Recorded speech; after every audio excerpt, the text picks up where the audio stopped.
welcome back once again to the new topic or new chapter of standard 12 mathematics, that is chapter number 10, and that is known as vector algebra. Okay, so this is one of the most important chapter for our standard 12. Okay, very simple concepts are there, so that we are going to study in that chapter. Some chapters that I think you have already discussed in standard 11 physics, जहाँ पे कि हम vector algebra के बारे में कुछ थोड़ा सा ज्ञान लिए होंगे तुम लोग जब 11 पढ़े होंगे फिजिक्स में.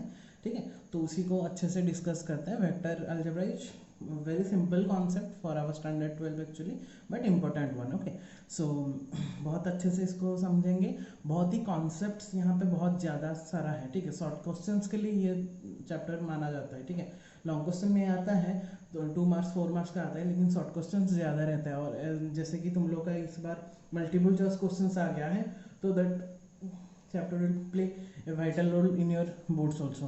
क्लियर? सो स्टार्ट करते हैं डायरेक्टली चैप्टर को. So in that content number 1 we will discuss about some of the basic concept, some of the all the basic concept, actually all the basic concept of vector algebra, and then we'll move on to the content number 2. okay, content number 1 में हम पूरा basics पढ़ेंगे vector algebra का with 8.1, जो कि कुछ भी नहीं है 8.1 में NCERT का, जो सॉरी 10.1 में, जहाँ पे कुछ वैसा बहुत कुछ क्वेश्चंस नहीं है.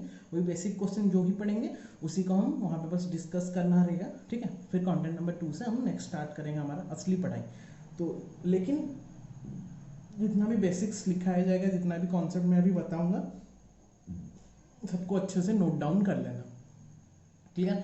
नोट डाउन करने में क्यों बोल रहा हूँ? क्योंकि स्मॉल कॉन्सेप्ट में बहुत अच्छे से नोट्स को बनाया हूँ, तो स्मॉल कॉन्सेप्ट बहुत जगह में तुम लोग को जरूरी हो सकता है, तो अच्छे से लिखना पेन और पेपर पकड़ के. ठीक, सो स्टार्ट करते हैं वीडियो को. तो first, before going to the chapter vector algebra, so first हम जानेंगे what is all about physical quantity. So in physics also we have discussed physical quantity. So physical quantity is divided into 2 parts. One is scalar quantity, another one is vector quantity. ठीक है, and our topic is vector quantity. But first, coming back to the scalar and what is all about the vector. So if anyone says the simple definition of vector algebra or vector quantity or scalar quantity, so we can say that scalar quantity having only magnitude, okay, but vector quantity having magnitude as well as direction.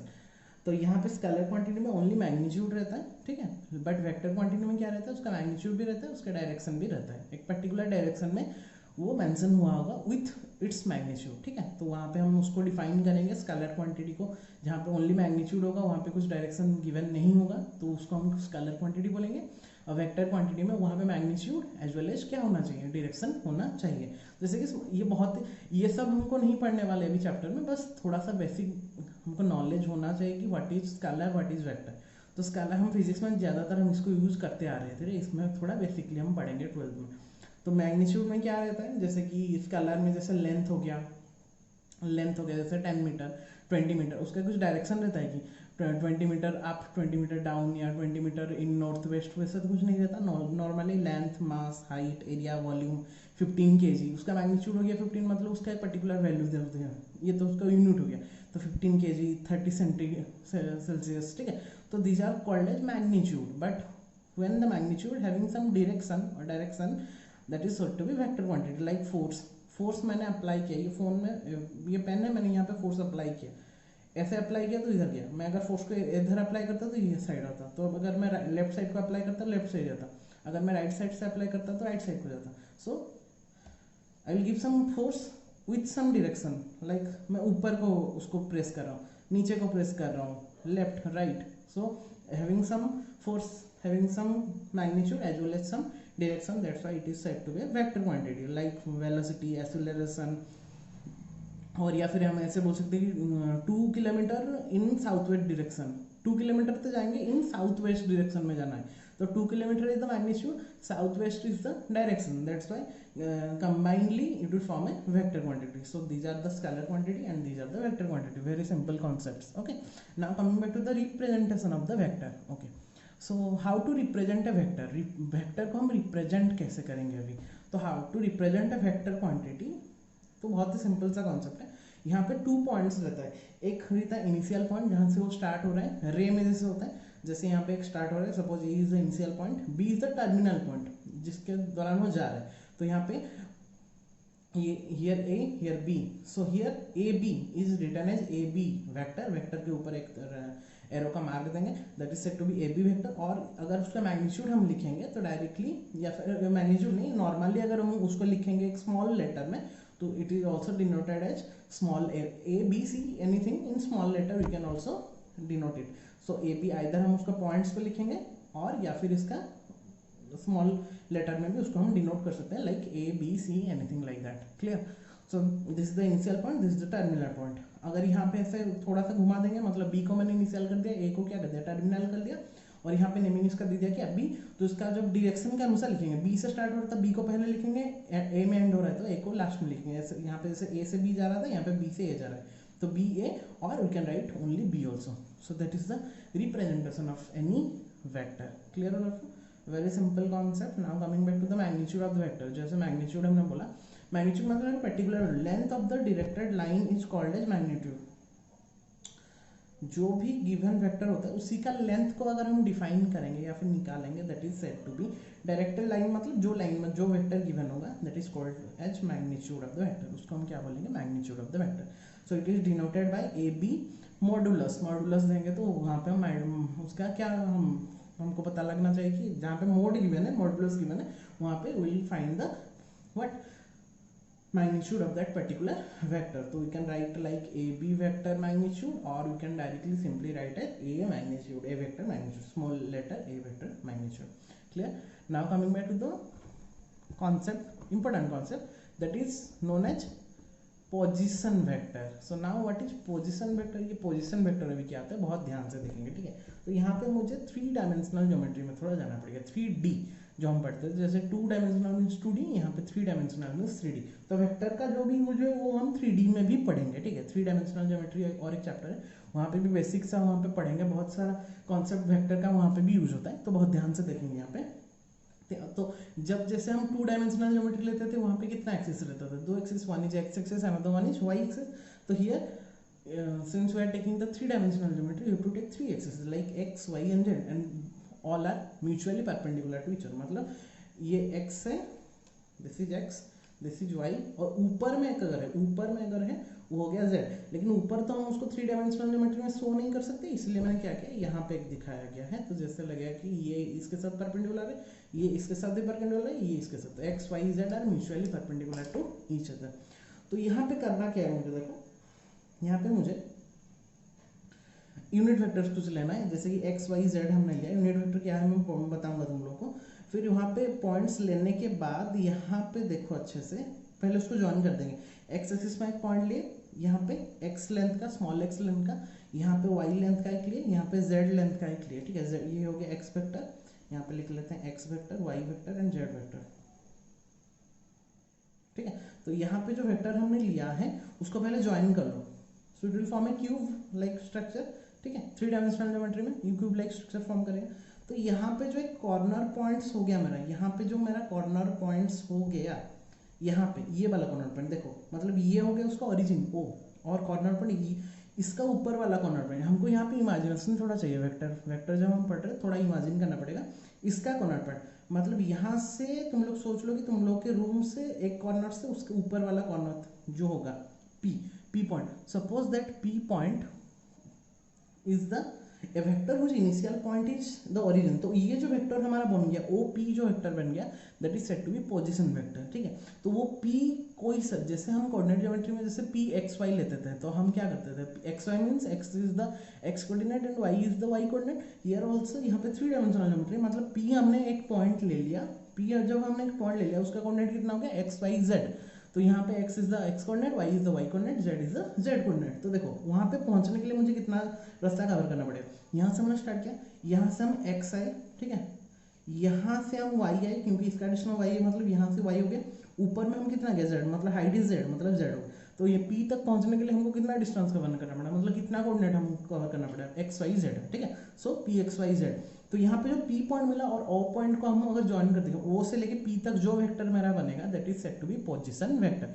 तो we can take any point और उसका origin के साथ अगर join करके वो point को हम ज्वाइन कर दें, that vector is said to be, और that vector is said to be position vector, and that point is denoted as P। So तो यहाँ पे लिखा है a vector whose initial point is origin, उसका स्टार्टिंग पॉइंट कहाँ से होगा, ओरिजिन से होगा, and the terminal point is at P, जो कि टर्मिनल कहाँ पे करेगा, मतलब एंड कहाँ पे होगा, P में होगा, that is said to be what, position vector। so position vector of P, point P, तो position vector अगर कोई पूछेगा position of vector of point P will be given by how much, OP vector, क्योंकि O से starting हुआ है, P पे terminal हुआ है, that's why it is called as OP vector। okay, position vector of point P is वो। तो और अगर कोई भी पॉइंट लेते, Q लेते, सपोज कहीं पे भी और एक जगह में Q लेते, so the position vector of Q will be OQ, obviously R लेते तो OR, ठीक है। तो यहाँ पे हमने P लिए थे, इसलिए उसका पोजीशन वेक्टर कितना हो गया, OP हो गया, और उसका जो मैग्नीट्यूड होगा, R, उसको डिनोट करते करते हैं स्मॉल r में डिनोट करते हैं। तो ये जो OP हुआ इसको एक्चुअली स्मॉल r वेक्टर में डिनोट करते हैं, जैसे यहाँ पे मैंने बोला ना सब वेक्टर्स को हम स्मॉल लेटर में डिनोट कर सकते हैं, वैसे पोजीशन वेक्टर को हमेशा हम किसमें डिनोट करते हैं, r वेक्टर में डिनोट करते हैं। उसको याद, जहाँ पे भी r वेक्टर गिवन होगा तो समझना कि वो हमको क्या गिवन है, पोजीशन वेक्टर गिवन है, ठीक है। तो r is given bye OP का मैग्नीट्यूड, जब हम उसका मैग्नीट्यूड निकालें मतलब ऑब्वियसली उसका मोड निकालेंगे, तो उसका जब मोड निकालेंगे it will be given by x square plus y square plus z square का रूट ओवर, ठीक है। हमने कोऑर्डिनेट ज्योमेट्री में पढ़ा था, 2 डायमेंशनल ज्योमेट्री में, वहाँ पे क्या रहता था, x square plus y square का रूट ओवर रहता था। यहाँ पे 3 डायमेंशनल ज्योमेट्री में क्या हो गया, OP वेक्टर का मैग्नीट्यूड जो हो गया वो कितना हो गया, x square plus y square plus z square का होल रूट ओवर। तो this is all about the position vector. So here representation of the vector, magnitude of the vector, position vector, इतना हम क्लियर हो गया अच्छे से कि position vector कोई भी पॉइंट का अगर हम जब निकालेंगे वहाँ पे हम क्या करेंगे, ओरिजिन से वही पॉइंट तक का डिस्टेंस और लेंथ को हम क्या बोलेंगे, पोजीशन वेक्टर बोलेंगे, ठीक है। अभी आते हैं most important concept, that is one is said to be direction cosine, और एक को बोलते हैं direction ratios, direction cosine and direction ratio. Direction cosine को हम नॉर्मली लिखते हैं DCS डायरेक्शन कोसाइन, और डायरेक्शन रेशियोज को हम लिखते हैं DRS, ठीक है, शॉर्टकट में लिखते हैं। तो ऐसे ही सामने हमने क्या कर दिया, एक्स वाई जेड एक्सिस ले लिए, यहाँ पे x vector y vector z vector हमने ले लिया, एक पोजीशन वेक्टर हमने यहाँ पे ले लिया, P पॉइंट को ले लिया। तो P पॉइंट को ज्वाइन करने के लिए हमें चारों ओर से क्या कर दिया, उसका कोऑर्डिनेट दिखा दिया, और P का कोऑर्डिनेट कितना हो गया, x y एंड z, ये x हो गया, ये y हो गया, ये कितना हो गया, z हो गया, ठीक है। अभी ये जो पोजीशन वेक्टर OP को भी हमने ज्वाइन कर दिया, here OP is the position vector, ठीक है। तो ये जो OP ये पोजीशन वेक्टर हुआ, अभी डायरेक्शन कोसाइन जब निकालेंगे, cos of any angle in cosine, मतलब कॉस यहाँ पे हम रिलेट कर रहे हैं, तो डायरेक्शन कोसाइन किसको बोलते हैं, एक पर्टिकुलर डायरेक्शन में उसी एंगल का कोसाइन एंगल लेंगे, तो that is said to be direction cosine. तो उसको कैसे डिफाइन करेंगे, कौन सा एंगल हमको कहाँ से लेना है, बहुत ध्यान से देखेंगे। यहाँ पे हमको ये जो OP वेक्टर मुझे मिला, जो मेरा कौन सा पोजीशन वेक्टर मिला है, वो कुछ ना कुछ एक एंगल बना रहा है किसके साथ, x एक्सिस के साथ, y एक्सिस के साथ और z एक्सिस के साथ, ऑब्वियसली बहुत ध्यान से देखेंगे। यहाँ पे जो मैंने OP जो पोजीशन वेक्टर मेरा मिला, मैंने ज्वाइन करने के बाद वो जो वेक्टर मेरे पास मिला, ऐसा कुछ वेक्टर मिला है, वो x एक्सिस के साथ, y एक्सिस के साथ और z एक्सिस के साथ कुछ एक एंगल क्रिएट कर रहे हैं। कोसाइन निकालेंगे मतलब पहले हमको एंगल निकालना है, तो लेट दोज 3 एंगल्स आर, तीनों एक्सिस है तो तीनों एक्सिस में वो तीनों एक्सिस के साथ कुछ कुछ एक एंगल बना रहे हैं। लेट x एक्सिस के साथ वो अल्फा एंगल बना रहे हैं, यहाँ पे मैं लिख देता हूँ, सपोज वो x एक्सिस के साथ कितना एंगल बना रहा है, अल्फा एंगल बना रहा है, y एक्सिस के साथ कितना बना रहा है, बीटा एंगल बना रहा है, और z एक्सिस के साथ कितना एंगल बना रहा है, गामा एंगल बना रहा है, ठीक है। तो x y z are called direction angles. ये जो x y z है, सॉरी अल्फा बीटा गामा है, they are said to be direction angles, DA direction angles. And cosine जब हम वही सब एंगल का कोसाइन ले लेंगे, मतलब cos alpha, cos beta and cos gamma ले लेंगे, so those angles are said to be direction cosine. Very simple concept. Angle को बोलते हैं direction angles, and those after taking the cos of those angles, those total values will be called as direction cosines, ठीक है। तो मैंने यहाँ पे बहुत ही सिंपल से लिखा है, इसको नोट डाउन कर देंगे। If alpha beta and gamma are the angles which a directed line segment OP that is position vector makes with the positive direction, positive direction में लेना है, नेगेटिव में नहीं लेना है, positive direction of x axis, y axis and z axis respectively, तो जो position vector O निकला वो x axis, y axis and z axis के साथ जितना डिग्री एंगल क्रिएट करेगा, x axis, y axis, z axis respectively, then वो तो alpha beta gamma angle create किया, देन उसका कोसाइन मतलब कॉस ले लेंगे, then cos alpha, cos beta and cos gamma. तो वो पहला एंगल यहाँ पे देखो, ये जो ओपी था ये एक्स एक्सिस के साथ कितना एंगल क्रिएट किया, अल्फा किया, वाई एक्स के साथ कितना एंगल में किया, बीटा किया, और जेड एक्स के साथ कितना एंगल किया, गामा किया। तो ये तो डायरेक्शन एंगल्स हो गए, ठीक है। वो जो अल्फा बीटा गामा को हम डायरेक्शन एंगल्स बोलेंगे, लेकिन we have to find direction cosines. तो डायरेक्शन कोसाइंस जब निकालेंगे हम तो क्या करेंगे, हम बस उसका कॉस ले लेंगे। जैसे हम साइन थीटा निकालते तो थीटा तो मिल जाता, तब तो हम साइन थीटा निकालते ना। यहाँ पे मेरा थीटा मिल गया, मेरा तीन एंगल मिल गया, अल्फा बीटा गामा, तो they are said to be direction angles. But when we are taking cos of those angles, cos theta और cos of those angle, they are said to be direction cosine. तो cos alpha, cos beta and cos gamma are said to be direction cosines of OP vector, that is position vector, and denoted as the latter। और उसको denote करते हैं, इतना cos alpha, cos beta, cos gamma ना लिख के उसको हम L, M and N, small l, small m and small n में डिनोट करते हैं respectively. Therefore L equal to पहला एंगल कितना हो गया, cos alpha, M equal to कितना हो गया, cos beta and n equal to कितना हो गया, cos gamma। So all of you clear? Again I am repeating, OP यहाँ पे पोजीशन वेक्टर था, x y z हमारा एक्सिस था, तो वो जो OP वेक्टर x एक्सिस के साथ, y एक्सिस के साथ और z एक्सिस से जितना एंगल मेक करेगा, तो कितना क्या, x के साथ वो क्या अल्फा, y के साथ वो क्या, y एक्सिस के साथ वो क्या बीटा, z एक्सिस के साथ वो क्या गामा। तो ये अल्फा बीटा और गामा हो गया मेरा डायरेक्शन एंगल्स। डायरेक्शन एंगल एक पर्टिकुलर डायरेक्शन में कुछ एंगल फॉर्म कर रहा है, वही डायरेक्शन एंगल्स का अगर मैं कॉस ले लेता हूँ, कोस साइन ले लेता हूँ या फिर कॉस ले लेता हूँ, those cos thetas are said to be direction ratios, direction cosines. तो यहाँ पे cos alpha, cos beta, cos gamma are said to be direction cosines and that is denoted by the small letter L, M and N. So therefore you can write that L equal to cos alpha, M equal to cos beta and N will be cos gamma respectively. Clear all of you? Very simple concept. Now moving back to, तो यहाँ पे हम लिख रहे हैं, देखो अभी देखो सपोज मान लो एक का हम निकाल ले, उसका वैल्यू कितना निकलेगा फिर पहले चेक कर लेता हूँ। वैल्यू निकालने के लिए मैं एक ही ट्रायंगल का देख देता हूँ, cos अल्फा का निकाल लेता हूँ, फिर वैसे ही cos बीटा cos गामा अपने आप ही निकल जाएगा। तो cos अल्फा जब हम निकाल रहे हैं तो सपोज मान लो यहाँ पे O था, यहाँ पे पॉइंट, यहाँ पे P था, यहाँ पे A पॉइंट हमने एक लिया है, देखो ABC लिया ना। तो अगर मैं O और P को ज्वाइन कर दूँ, O और सॉरी P और A को ज्वाइन कर दूंगा, P और A को ज्वाइन कर दूंगा, तो देखो ये पोजीशन वेक्टर था और P और A को जब हम ज्वाइन किए, ये तो एक ही लाइन में गिर रहा है ना, ये एक ही लाइन में आ रहा है, P यहाँ पे है, A यहाँ पे, एक ही ये सरफेस तो एक ही सरफेस है ना। तो ये P और A अपने आप में कितना डिग्री मेक करेंगे, यहाँ पे ये देखो यहाँ से O और A 90 डिग्री था, फिर यहाँ से P को आया तो ऑब्वियसली P A एंगल में कितना डिग्री मेक करेगा, वो 90 डिग्री मेक करेगा।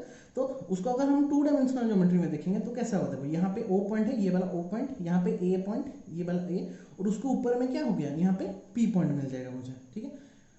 थोड़ा ध्यान से समझने का ट्राई करो, ये था मेरा OA, ठीक है। जब मैं OP को ज्वाइन करूंगा, OP को जब हम ज्वाइन करेंगे ऑब्वियसली इट विल, ये वाला सरफेस में ना, ये वाला सरफेस में और ये वाला वो वाला सरफेस में था, तो ये वाला सरफेस को कितना डिग्री मेक करेगा, 90 डिग्री मेक करेगा नहीं। तो ए एंगल में कितना डिग्री हो गया, 90 डिग्री हो गया, पी एंगल हो गया ऊपर में, ओ एंगल हो गया नीचे में। तो ये जो एंगल वो क्रिएट कर रहा है ओपी और ओ ए, ओपी और ओ ए के बीच में कितना डिग्री वो मेक किया था, अल्फा डिग्री। तो ये ओपी और ओ ए के बीच में कितना डिग्री हम कर दिए, ये है हमारा एक्स एक्सिस मान लो, ठीक है। ये एक्स एक्सिस था ना, ये वाला एक्स एक्सिस था, और वो ओपी के साथ पोजीशन वेक्टर के साथ कितना डिग्री एंगल मेक कर रहा है, अल्फा डिग्री मेक कर रहा था। अल्फा मैंने यहाँ पे अल्फा डिग्री ले लिया, ठीक है, दिखाई दे रहा है सबको, ठीक है। यहाँ पे मैंने अल्फा डिग्री ले लिया, तो अभी यहाँ पे 90 डिग्री ये अल्फा आ गया, मतलब हमारा एंगल यहाँ पे हो गया। ऑब्वियसली परपेंडिकुलर कौन होगा, P A you will be the perpendicular, P O will be the hypotenuse, P H मैंने यहाँ पे लिख लिया परपेंडिकुलर हाइपोटेनस, ये हो गया कितना बेस। बट हमको कॉस अल्फा निकालना है। कॉस का फॉर्मूला क्या होता है बेटा, ट्रिगोनोमेट्रिक रेशियोज का फॉर्मूला होता है, कॉस का होता है बेस बाई हाइपोटेनस। तो बेस हमारा कितना है यहाँ पे x, हाइपोटेनस कितना है यहाँ पे OP, दैट इज OP मतलब क्या, यहाँ पे जो OP है बेस बाई हाइपोटेनस ना, सॉरी यहाँ पे बेस ही है दिस वन। तो बेस हो गया मेरा कितना x, that is given here, and OP will be the position vector. और पोजीशन वेक्टर को हम डिफाइन कैसे करते हैं, आर मॉडुलस में डिफाइन करते हैं, ठीक है, आर मोड। तो यहाँ पे cos alpha will be given by x by r modulus. Clear or not all of you? Alpha cos alpha will be base by hypotenuse. cos theta का formula क्या था, बेस बाय हाइपोटेनस। तो base यहाँ पे कितना था, x था, hypotenuse कितना हो गया, r मॉडुलस हो गया, दैट इज पोजीशन वेक्टर। तो x बाय r मॉडुलस। तो r मॉडुलस को हमेशा वेक्टर में हम कितना डिफाइन करते हैं, as it is a we are taking the mode, तो we'll take the positive value only, तो it will give us r only, मतलब मैग्नीट्यूड ओनली देता है, मतलब वहां पे ओनली मैग्नीट्यूड हमको देता है। तो यहाँ पे क्या हो जाएगा, वो तो पोजीशन डायरेक्शन तो पॉजिटिव डायरेक्शन दे रहे हैं, तो यहाँ पे cos अल्फा इक्वल टू कितना हो गया, x बाई आर हो गया। और cos अल्फा को हम डिफाइन कैसे करते थे, l में, तो x by r equal to कितना मिल गया मुझे, l मिल गया। Similarly you can write cos beta equal to y by r modulus. तो r मॉडुलस का वैल्यू फिर से r कर देते हैं, और cos बीटा का वैल्यू कितना ले लेंगे, m।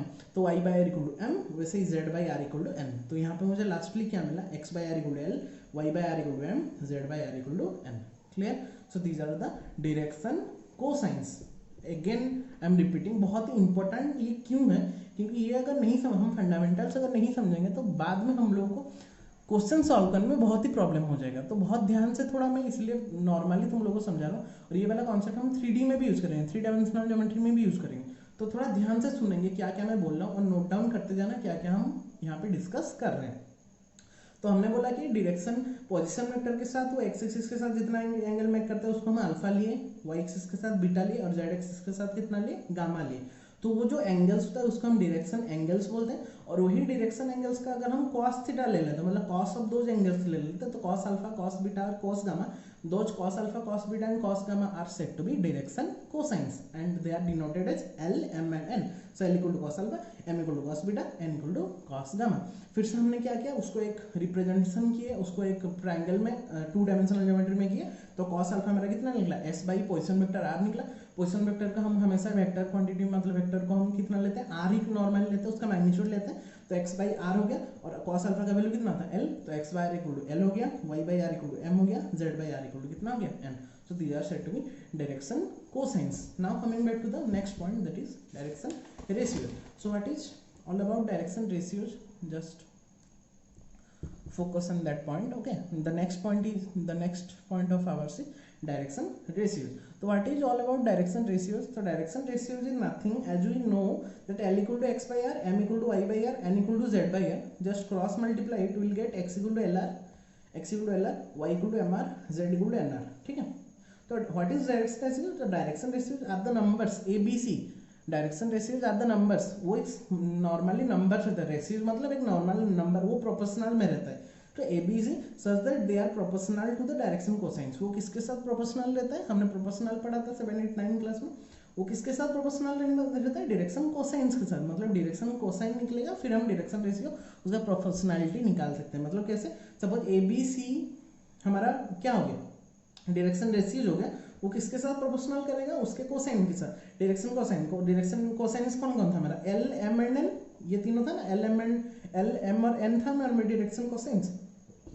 तो उसके साथ वो क्या करेगा, प्रोपोर्शनल करेगा। प्रोपोर्शनल मतलब ए बाई एल जितना होगा, बी बाई एम उतना होगा, सी बाई एन भी उतना होगा, is equal to a constant value के।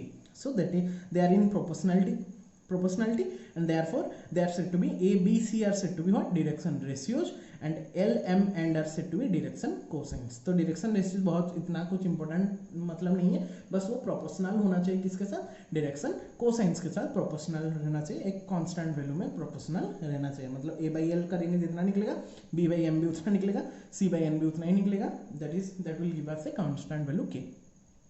Clear all of you? Now coming back to the relationship between DCS and DRS. तो DCS means direction cosines and DRS means direction ratios. तो उसका जो relation रहता है वो रहता है L square plus n square plus n square equal to 1। कैसे निकलता है हम देखते हैं पहले, ठीक है। तो as we have L equal to मेरा कितना था बेटा, x बाई आर वेक्टर, हमारे वेक्टर के फॉर्म में भी लिखते हैं, आर वेक्टर मतलब position vector, m equal to y by r vector, z equal to n equal to z by, मतलब l m n cos alpha, पहला हमारा cos alpha, cos beta, cos gamma, मतलब हम एल एम एन में उसको denote करते थे। तो एल का वैल्यू कितना था, x by r vector, m का था y by r vector, n का था z बाई आर वेक्टर, ठीक, इतना तो था। अभी मैंने फिर से बोला था पोजीशन वेक्टर का जो मॉडुलस होता है उसका वैल्यू कितना होता है, x square plus y square plus z square का रूट ओवर। तो l will be how much, x by x square plus y square plus z square का root over. m will be y by x square plus y square plus z square का root over and n will be z by x square plus y square plus z square का whole root over and that is the relationship between direction cosines. Clear हो गया? यहाँ पे direction cosine का direction cosine के साथ एक relation form हो गया. अभी l और m n का वैल्यू मिल गया. अगर मैं l स्क्वायर कर दूं, यहाँ पे m स्क्वायर कर दूं, यहाँ पे n स्क्वायर कर देता हूँ, कितना मिलेगा? बहुत ध्यान से देखो, हम यहाँ पे l स्क्वायर, यहाँ पे प्लस n स्क्वायर कर दिया, तो इसका स्क्वायर करेंगे तो कितना हो गया? x square by x square plus y square plus z square. यहाँ पे कितना हो गया? y square by x square plus y square plus z square. और n कितना हो गया? z square by x square plus y square plus z square. तीनों को अगर हम कंबाइन कर दें, ऊपर में कितना होगा? X square plus y square plus z square, नीचे में कितना होगा? X square plus y square plus z square. Both will be cancel out, will get how much? 1. So this is the relationship between direction cosine, that is l square plus m square plus n square, always it will give us how much? 1. That is the relationship between the only the direction cosine. Now what will be the ratio relationship between direction cosines and direction ratios? The simple concept is, यहाँ पे उसका जो proportional लेना चाहिए, तो proportionality में बस यहाँ पे क्या करेंगे ना, ये जो x है, एक्स वाई जेड से, उसको हम रिप्लेस कर देंगे ए बी सी में. प्रोपोर्शनल होना चाहिए, तो यहाँ पे l equal to a by a square plus b square plus a square का root over, m equal to b by a square plus b square plus a square का root over, n equal to c by a square. इसको हमको याद रखना है. इसका इतना proving वगैरह नहीं आता, इनको बस याद रखना है. ये वाला भी कॉन्सेप्ट इतना यूज नहीं होता है, फिर भी थोड़ा सा ध्यान रखेंगे कि l इक्वल टू इतना होता है, m इक्वल टू इतना होता है, n इक्वल टू इतना होता है. Where l m and are the direction cosines, l m and are the direction cosine, and here a b c are the direction ratios. Clear? So that is all about the concept of direction cosines, direction ratios, and their relationship between direction cosines as well as in direction ratios. Now coming back to the most important concept of the vector quantity, vector algebra, that is types of vectors. So first, before going to that chapter, first we have to very clear about the types of vector. कितना type का vector रहता है और किसको हम कैसे define करते हैं, ठीक है, बहुत ध्यान से देखेंगे. तो first and foremost vector is zero vector. पहले आता है, जैसे हम जैसे भी करते, जीरो सेट लेते थे, जीरो नल रिलेशन लेते थे, नल फंक्शन, नल सेट लेते थे, वैसे ही नल, यहाँ पे जीरो वेक्टर और नल वेक्टर इसको बोलते हैं. या फिर इसको हम डिफाइन कैसे करेंगे? तो zero vector having neither initial और सॉरी ये फाइनल नहीं होगा, यहाँ पे क्या होता है वो टर्मिनल, ठीक है, नाइदर हैविंग इनिशियल और having terminal points. So here the initial and terminal points will be coincide with each other. Coincide मतलब वो जीरो वेक्टर मतलब वो स्टार्ट जहाँ पे होगा वहीं पे भी वहीं पे वो एंड हो जाएगा. मतलब सपोज मान लो ए पॉइंट हमने लिया, तो ए से स्टार्ट होगा, ए में ही एंड हो जाएगा. तो उसको हम वेक्टर को कैसे लिखेंगे? ए वेक्टर. जैसे यहाँ पे ए वेक्टर लिख सकते हैं, बी वेक्टर लिख सकते हैं. सो एक पर्टिकुलर एक पॉइंट के लिए वहीं पे वो स्टार्ट होगा, वहीं पे एंड हो जाएगा. मतलब उसको हम कंसिडर कर सकते हैं a vector, b vector, z vector, कुछ भी ले सकते हैं. तो इट्स मैग्नीट्यूड इज जीरो. उसका जो मैग्नीट्यूड, उसका जो लेंथ रहता है वो कितना रहता है? जीरो रहता है. एंड हैविंग एनी डायरेक्शन, वो एनी डायरेक्शन, वो ऐसे जा सकते हैं, ऊपर में जैसे नीचे में से कुछ भी डायरेक्शन. तो हम कहीं पे वो स्टार्ट ही नहीं हो रहा, तो हम क्या उसका डायरेक्शन माप सकते हैं? तो एनी डायरेक्शन में उसको हम ले सकते हैं, ठीक है. सो it is having magnitude is zero but direction is any direction. Now coming back to the unit vector. Unit vector is one of the most important concept that we are using in the next classes. Okay, तो यहाँ पे थोड़ा simple सा देख लेंगे, फिर जब हम पढ़ेंगे, स्टार्ट करेंगे यूनिट वेक्टर का पढ़ाई, वहाँ पे हम डिटेल में थोड़ा जाएंगे. तो its magnitude is always one. Unit मतलब उसका मैग्नीट्यूड हमेशा कितना होना चाहिए? 1 यूनिट होना चाहिए. The unit vector in the direction a vector. अगर सपोज मैं ए वेक्टर के यूनिट डायरेक्शन में जा रहा हूँ, तो it is given by a cap. यहाँ पे ऐसे कैप देते हैं, a cap. It is given by a vector by a vector का मैग्नीट्यूड. जो हम यूनिट वेक्टर पढ़ेंगे वहाँ पे हम अच्छे से डिफाइन करेंगे, ठीक है.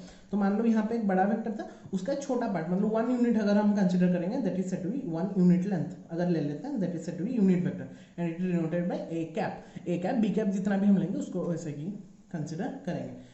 Then coming back to the third vector, that is said to be co-initial vector. Co-initial, as the name suggests, co-initial. तो co-initial means एक ही उसका इनिशियल पॉइंट और एक ही दो वेक्टर का एक ही इनिशियल पॉइंट होगा. जैसे कि यहाँ पे मैंने ए वेक्टर, यहाँ पे बी वेक्टर लिया, उन दोनों ही एक ही पॉइंट से इनिशिएट हुए होंगे, मतलब इनिशियल पॉइंट उन दोनों वेक्टर्स का ही सेम होगा. सो in that case only we can say that a vector and b vector are co-initial vectors. Very simple. Collinear vector, collinear का कॉन्सेप्ट रहता है कि एक स्ट्रेट लाइन में तीनों रहना चाहिए. वो पॉइंट्स में रहता था, कोलिनियर पॉइंट्स में, but here it is given collinear vectors. तो कोलिनियर वेक्टर्स में वैसा कुछ फंडामेंटल नहीं रहता. यहाँ पे वेक्टर्स में उसका मीनिंग थोड़ा चेंज होता है. कोलिनियर वेक्टर का मतलब क्या होता है? व्हेन 2 और more vectors are said to be collinear, 2 और 2 से ज्यादा वेक्टर को हम कोलिनियर वेक्टर बोलेंगे। If they are parallel to the same line, अगर वो क्या होना चाहिए, parallel to the same line होना चाहिए। तो पैरेलल तो होना चाहिए same line irrespective of their magnitude and direction. तो पैरेलल तो होना चाहिए, बट ऐसा नहीं कि एक ही डायरेक्शन में होना चाहिए, वो अलग अलग डायरेक्शन में हो सकते हैं। जैसे कि मैंने यहाँ पे ए और बी लिया, ये दोनों सेम डायरेक्शन में, यहाँ पे चारों ही हमारा, हम उसको कोलिनियर वेक्टर बोल सकते हैं, ठीक है। मैग्नीट्यूड उसका कुछ भी रह सकता है, but they should be parallel to each other होना चाहिए। तो पैरेलल होंगे, मैंने यहाँ पे देखो ये दोनों पैरेलल है सेम डायरेक्शन में, यहाँ पे ए इधर में है, ये राइट में है, बी लेफ्ट में, यहाँ पे भी वो पैरेलल है, हमको पैरेलल देखना है वो कौन से डायरेक्शन में होगा। यहाँ पे दोनों लेफ्ट साइड को पैरेलल हो रहा है, यहाँ पे ए लेफ्ट में है, बी राइट में है, तो चारों केस में ही they are said to be collinear vector as they are parallel to each other. Okay, so now coming back to the both the important vectors, one is equal vectors and another one is negative of vectors. Okay, so what is all about the equal vectors? तो two vectors are said to be equal vectors, तो दोनों vector को हम equal vectors बोलते हैं if they have equal magnitude, if they have equal magnitude and same direction। वहां पे क्या बोल दिया, वो पहले ही डिफाइन कर दिया कि इक्वल वेक्टर जब हम कंसिडर करेंगे उसका मैग्नीट्यूड तो इक्वल रहना ही चाहिए, एज वेल एज उसका डायरेक्शन भी इक्वल रहना चाहिए। मैग्नीट्यूड इन द सेंस मतलब जो भी वैल्यू उसका लेंथ जितना होगा मैग्नीट्यूड वो भी सेम रहना चाहिए, प्लस दोनों का डायरेक्शन भी, अगर राइट साइड में जा रहे तो राइट साइड में जाना चाहिए, लेफ्ट साइड में जा रहे तो लेफ्ट साइड में ही जाना चाहिए। They are said to be what, equal vectors. So like यहाँ पे ए और बी है, यहाँ पे उसका लेंथ भी इक्वल है, उसका डायरेक्शन भी क्या हो गया, इक्वल हो गया, राइट साइड में वो जा रहा है, that said to be equal vector. तो एक नोट, हम एक छोटा सा पॉइंट यहाँ पे मैं ऐड कर सकता हूँ कि if a vector is equal to B vector, अगर दोनों वेक्टर इक्वल है तो we can say that its magnitude are equal. Obviously अगर दोनों वेक्टर इक्वल है तो उसका मैग्नीट्यूड हम इक्वल बोल सकते हैं, बट कन्वर्स में not be true. But why converse, मतलब अगर दोनों का मैग्नीट्यूड सेम हो गया तो हम वो दोनों को इक्वल बोल भी सकते हैं, कभी कभी नहीं भी बोल सकते। क्यों, सोचो थोड़ा। अगर दोनों वेक्टर से, सपोज मैंने ऐसा कर दिया, मैंने यहाँ पे इसका मैग्नीट्यूड मैं सेम कर देता हूँ, ठीक है, बट डायरेक्शन चेंज कर दूंगा। मैग्नीट्यूड में सेम कर दिया, यहाँ पे ए का मैग्नीट्यूड ए है, यहाँ पे भी ए का मैग्नीट्यूड ए ही है, लेकिन यहाँ पे माइनस ऑफ ए हो गया। हम नेगेटिव वेक्टर में जब पढ़ूंगा मैं बोल दूंगा, ठीक है। यहाँ पे लेंथ तो सेम हो गया, मैग्नीट्यूड सेम हो गया, बट इट्स डायरेक्शन इज यहाँ पे राइट साइड में है लेफ्ट साइड में, तो यहाँ पे हम मे बी और मे नॉट भी बोल सकते हैं, ठीक है। बट जब इक्वल होंगे तो उनका मैग्नीट्यूड इक्वल होगा, बट जब मैग्नीट्यूड इक्वल होगा तो may be they are equal vectors और मे नॉट बी, ठीक है। शॉर्ट क्वेश्चन में आ सकता है। जब हम नेगेटिव वेक्टर्स पढ़ेंगे तब अच्छे से क्लियर हो जाएंगे। The next part is negative of a vector. तो two vectors are having magnitude but opposite direction is called negative. यहाँ पे क्या हो गया, दोनों का मैग्नीट्यूड तो सेम ही रहेगा, मैग्नीट्यूड यहाँ पे सेम रहेगा, same magnitude but different direction और ऑपोजिट डायरेक्शन। लाइक यहाँ पे ए बी है इधर, बी ए है इधर, ठीक है। तो यहाँ पे इसका मैग्नीट्यूड है ए, इसका है नेगेटिव, मतलब उसका डायरेक्शन ऑपोजिट हो गया, तो उसका मैग्नीट्यूड मतलब उसका जो ये हो गया कितना हो गया, माइनस ऑफ ए हो जाएगा। तो B a is negative of A b, so b A will be considered as minus of A b. इसका डायरेक्शन अलग हो रहा है लेकिन मैग्नीट्यूड तो सेम ही रहेगा ना, लेंथ तो ए ही रहेगा। तो यहाँ पे 4 किलोमीटर, यहाँ पे 4 किलोमीटर होगा, magnitude same but the direction is opposite. तो यहाँ पे डायरेक्शन के लिए यहाँ पे नेगेटिव साइन दिया जाता है, तो B A will be minus of A B और A B will be minus of B A, vice versa. Okay okay, so these are the 5 और 6 part of vector. First one is, फिर से थोड़ा सा डिस्कस कर लेते हैं। First one is zero vector, जहाँ पे उसका मैग्नीट्यूड 0 रहता है एनी डायरेक्शन में। फिर आएगा यूनिट वेक्टर, जहाँ पे कि उसका मैग्नीट्यूड 1 रहता है और वहाँ पे जो भी डायरेक्शन में हो जाएगा उसका एक यूनिट लेंथ ले लेंगे हम 1 यूनिट का, उसका यूनिट वेक्टर। उसको डिफाइन कैसे करते हैं, ए वेक्टर में ए वेक्टर का मैग्नीट्यूड हम पढ़ेंगे जब यूनिट वेक्टर। इसको बहुत जगह में यूज करना है अभी। को इनिशियल मतलब एक पॉइंट से वो को इनिशिएट हुए होंगे। को लिनियर मतलब they are parallel to each other, but direction कुछ भी हो सकता है, सेम भी हो सकता है, डिफरेंट भी हो सकता है। इक्वल वेक्टर में उसका मैग्नीट्यूड भी सेम रहना चाहिए, उसका डायरेक्शन भी सेम रहना चाहिए, बट नेगेटिव में उसका मैग्नीट्यूड सेम रहेगा लेकिन डायरेक्शन क्या हो जाएगा, ऑपोजिट हो जाएगा। और इक्वल वेक्टर में अगर हम ए को बी का इक्वल ले रहे हैं तो उसका मैग्नीट्यूड हम बोल सकते हैं इक्वल है, लेकिन अगर मैं मैग्नीट्यूड दोनों के इक्वल ले रहा हूँ तो may be they are equal और may be they are negative vector. तो इक्वल हो सकता है, इक्वल हो गया तो इक्वल हो गया मे बी, और अगर डायरेक्शन चेंज हो गया तो क्या हो जाएगा, they are said to be negative of vector. ठीक है, यहाँ पे एक छोटा सा एग्जाम्पल हम दे रहे हैं जो कि हमारा एनसीईआरटी का एग्जाम्पल है, तो 4 नंबर का आई थिंक है, सेम टाइप का। तो यहाँ पे मैंने कुछ वेक्टर्स लिया है, जैसे कि यहाँ पे ए बी सी डी लिया है। ए बी का डायरेक्शन देखना, एरो का डायरेक्शन देखना। ए बी का डायरेक्शन इधर है, ए डी का डायरेक्शन इधर है, सी डी का डायरेक्शन इधर है, और सी बी का डायरेक्शन यहाँ पे डी सी का डायरेक्शन इधर है, सी बी का डायरेक्शन नीचे में। तो मैंने यहाँ पे 5 पॉइंट लिखा है और उसको हमको डिफाइन करना है कौन कहाँ पे। को इनिशियल वेक्टर, को इनिशियल मतलब जिसका दो वेक्टर का सेम इनिशियल पॉइंट होगा। तो दो वेक्टर का सेम इनिशियल पॉइंट यहाँ पे एक ही जगह में है, जहाँ पे यहाँ पे ए है, यहाँ पे डी है, तो vector D and vector A R को इनिशियल, ठीक है। वैसे इक्वल, देखो ये पॉज करके तुम लोग पहले कर सकते हो, ये बहुत ही सिंपल सा कॉन्सेप्ट है। फिर भी अगर नहीं समझ में आएगा तो बाद में उसको करके ऑन करके देख सकते हो। इक्वल वेक्टर मतलब यहाँ पे कौन कौन इक्वल है, देखो बी और डी इक्वल हो गए, आई थिंक बी और डी, यहाँ पे बी है। इक्वल वेक्टर का मतलब क्या था, उसका मैग्नीट्यूड तो इक्वल होना चाहिए, विच डायरेक्शन। तो तुम लोग बोलेगे सर सी डी और ए बी क्यों नहीं लिया, क्योंकि डायरेक्शन इसका इधर था, इसका ए बी इधर था, इसलिए ए सी को हम नहीं ले सकते। और बी डी का क्या होना, इक्वल, तो मैग्नीट्यूड भी इक्वल है, डायरेक्शन भी इक्वल है, that's why b and d are the equal.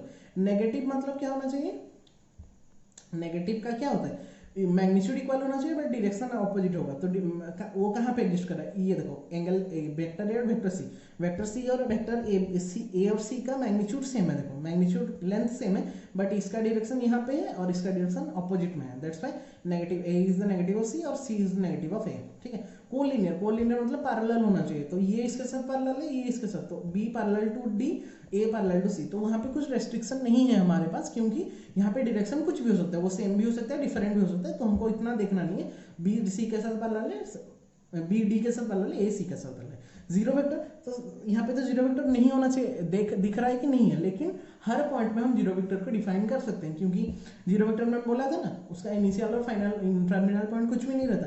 तो ए b b c c d d, इसको हम जीरो वेक्टर कंसिडर कर सकते हैं, ठीक है, क्लियर। तो last concept is concept of free vector. Free vector का कॉन्सेप्ट क्या होता है, ये वाला कॉन्सेप्ट एक्चुअली एनसीईआरटी में इतना मतलब डिटेल में लिखा नहीं गया है, लेकिन इसको हम यूज करेंगे, क्योंकि फ्री वेक्टर का मतलब क्या होता है, एनसीईआरटी बेस्ड जितना भी क्वेश्चन हम सॉल्व करेंगे आगे, वहां पे ये वाला कॉन्सेप्ट हम यूज करेंगे। So the vectors can be displaced parallelly without changing magnitude. हम डिस्प्लेस कर सकते हैं दो वेक्टर, तीन वेक्टर को without changing its magnitude and direction. तो सपोज मान लो यहाँ पे एक ए वेक्टर है, यहाँ पे एक बी वेक्टर है, ठीक है। तो उनको डायरेक्टली हम क्या करेंगे, पैरेलली, बी को हम पैरेलली से लेंगे, ए को पैरेलली हम ले लेंगे, और दोनों को ज्वाइन हम कर पाएंगे, दोनों को हम ज्वाइन कर पाएंगे। पैरेलल मतलब यहाँ पे इसको डिस्प्लेस करके यहाँ पे रख दी, बी को डिस्प्लेस करके यहाँ पे, मतलब हम जब हम पढ़ेंगे इसके नेक्स्ट वाला कॉन्सेप्ट जब पढ़ेंगे, मैं बताऊंगा क्यों मैं ये फ्री वेक्टर का बात कर रहा हूँ। तो एनी वेक्टर को हम जहाँ पे, अगर यहाँ पे एक है, यहाँ पे एक है, सपोज यहाँ पे एक होता तो इसको उठा के हम यहाँ पे रख पाते, तो डिस्प्लेस हम कर पाएंगे, ठीक है। क्यों करेंगे हम कंटेंट नंबर 2 में मैं बताऊंगा तुम लोगों को इसका कॉन्सेप्ट। पहले समझ लो कि ये वाला होता है फ्री वेक्टर, और जो कि हम कॉन्सेप्ट कंटेंट 2 और कंटेंट 3 में हम यूज करने वाले हैं, ठीक है। अभी आता है 10.1 में, ये लोग अपने आप तुम लोग करना, मैं बस हिंट दे देता हूँ, सिंपल सा कॉन्सेप्ट है, इतना ही है। Represent graphically displacement of 40 kilometre 30 degree east of north. तो 40 किलोमीटर को जाना है, तो मैंने पहले डायरेक्शन दे दिया, east west north south, east north मतलब इसके बीच में, यहाँ पे बीच में कितना डिग्री, 30 डिग्री मेक करके उसको 40 किलोमीटर जाना। तो यहाँ पे एंगल हो गया 30 और वो 40 किलोमीटर, तो ओ ए वेक्टर हो गया 40। तो here o a vector represent the displacement of 40 kilometre with 30 degree east of north. बस जो दिया होगा उसको रिप्रेजेंट करना था, बहुत ही सिंपल है। Classify the following, scalar vector quantity बोला, ये तो खुद कर पाओगे, जैसे वहां पे पॉइंट पे गया था, मैं डायरेक्टली लिख दिया हूँ यहाँ पे, ठीक है। जैसे स्केलर में 10 kg 40 degree 40 watt 10 to the -16 coulomb था शायद, ठीक है। वो सब क्या हो गया स्केलर, क्योंकि उसका only magnitude is given. Vector में कौन आएगा, 2 metre north west vector, direction as well as magnitude 20 metre per centimetre square, metre per second square, ठीक है। यहाँ पे भी वेक्टर आ रहा है। क्लासिफाई द फॉलोइंग, 3 नंबर भी सेम, क्लासिफाई द फॉलोइंग था स्केलर वेक्टर में। स्केलर में time period obviously, magnitude distance obviously magnitude, work done magnitude. Vector में कौन आएगा, force obviously, vector quantity velocity vector quantity. तो बीट करके था, मैं डायरेक्टली उसको लिख दिया हूँ, ठीक है। Question number 4 solved in our example discuss में। ट्रू और फॉल्स 5 नंबर में आते हैं। A and A minus A are collinear, A and minus A मतलब एक वेक्टर उसका नेगेटिव वेक्टर कोलिनियर हो सकते हैं, ऑब्वियसली हो सकते हैं, आराम से हम ले सकते हैं, उसको पैरेलल हो जाएगा।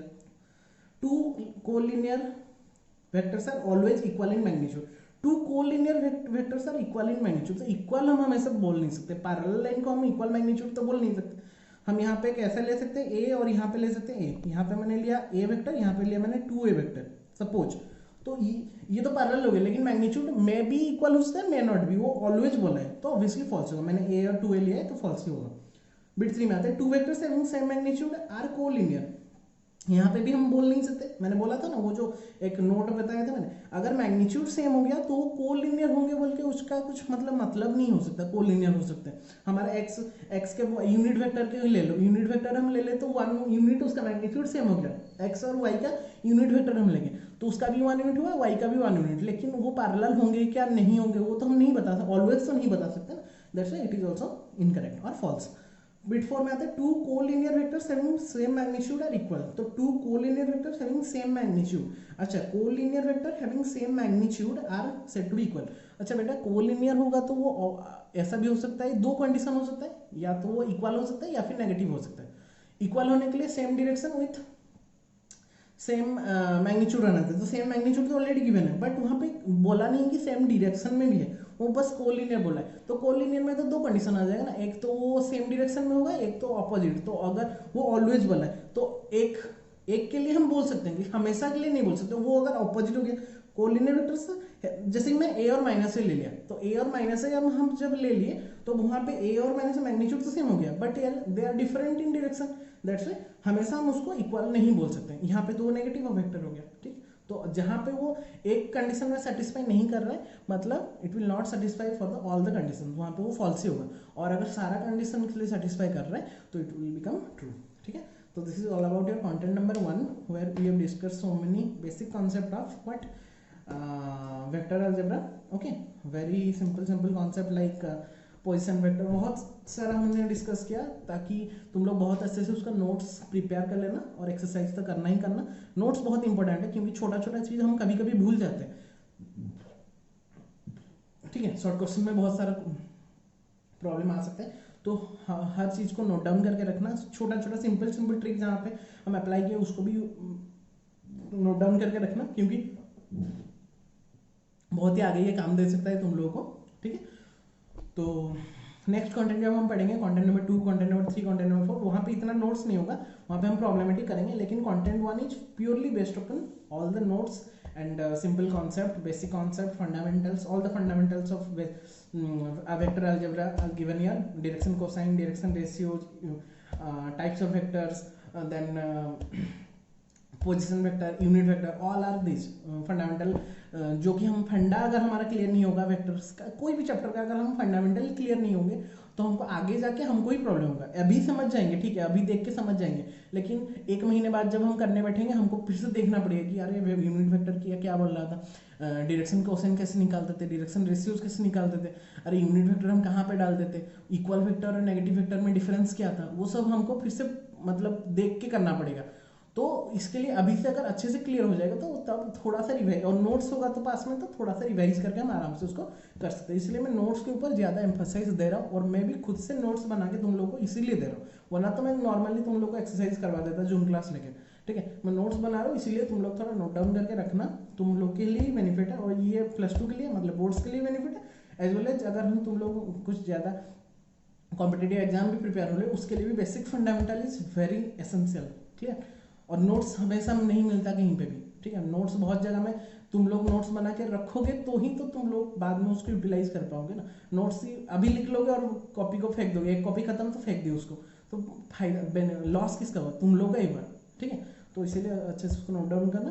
That's all for today. In the next video and next content will discuss more concept of vector algebra. Okay, till then take care all of you, thank you all.